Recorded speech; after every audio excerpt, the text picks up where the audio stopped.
ఓం నమో భగవతే వాసుదేవాయ. ఈ పాసురంలో 5వ గోపికను లేపుతున్నారు. ఈ 5వ గోపిక శ్రీకృష్ణునికి పొరుగింటనే ఉంటుంది. నిరంతరం కూడా కృష్ణానుభవనకు నోచుకున్నదై ఉంది. అయితే ఈ ఆండాళ్ళ తల్లి వీళ్ళందరూ ఏమనుకుంటున్నారంటే, వీళ్ళు శ్రీకృష్ణ సంశ్లేషములు పొందాలనుకుంటున్నారంటే శ్రీకృష్ణుని సాన్నిధ్యానికి వెళ్ళాలనుకుంటున్నారు. వీళ్ళకి ఒక మంచి మార్గాన్ని నడిపించటానికి ఒక సమర్థురాలైనటువంటి నాయకురాలు కావాలి. అందువలన ఈ 5వ గోపికను దీనిలో లేపుతున్నారు. ఎందువలనంటే, వేదాల్ని అధ్యయనం చేయాలంటే మనకి ఎవరు కావాలి?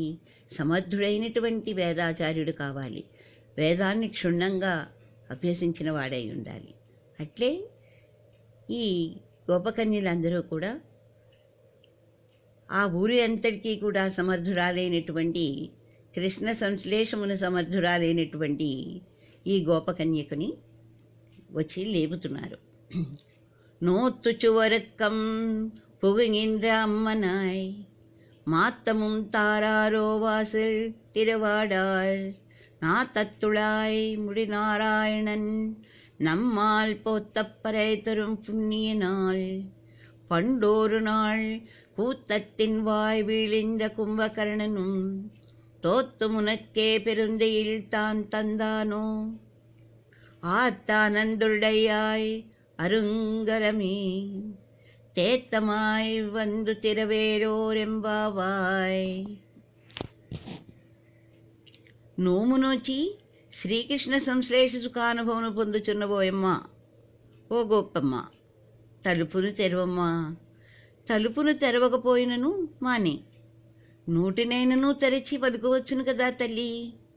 ఇక్కడ ఆండాళ్ళ యొక్క మనసులో భావం ఏంటంటే, జ్ఞానుల దర్శనం కంటే వారి శ్రీ సూక్తులను నూటమే చాలా ముఖ్యమని చెప్పుతోంది.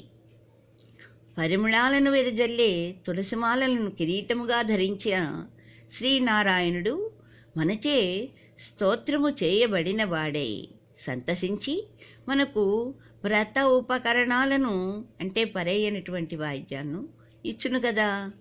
పూర్వం ఒకనాడు ధర్మస్వరూపుడైనటువంటి పరమాత్మ రామావతారుడై అవతరించి కుంభకర్ణుణ్ణి సంహరించాడు.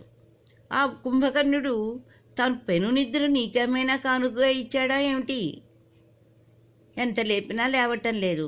ఓ పెద్ద నిద్ర కలదానా, లేచిరమ్ము, నీవు మాకు శిరోభూషణమైన దానివి కదా. తొట్టుపడక లేచి వచ్చి మా గోష్ఠిలో చేరి మా వ్రతాన్ని పూర్తి చేయాలి కదమ్మా.